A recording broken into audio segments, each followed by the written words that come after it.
Alright guys, here's one more video to really illustrate and hit home the idea of the addition and subtraction postulate, okay?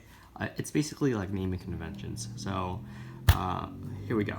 So if this is x, right, and this is 6, what do you call the length of this entire line?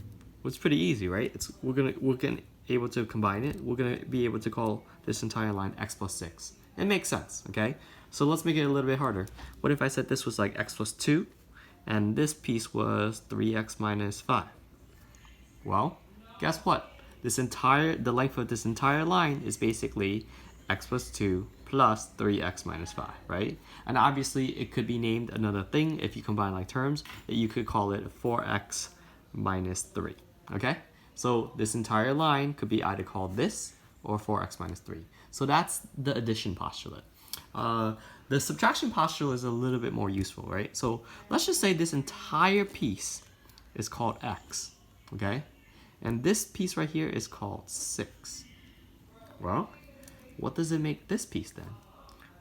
This piece is basically the difference between this long piece and this short piece, right? So you could really call it just x minus 6. And that's it.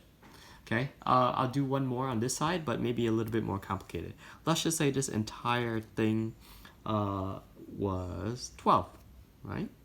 And let's just say this piece right here is 4x plus 5. What does it make this piece? Well, this piece is, another way you could call it is 12 minus 4x plus 5.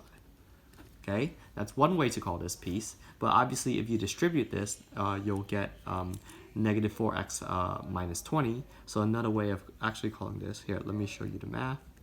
Another way of calling this piece right here would be negative 4x minus 8.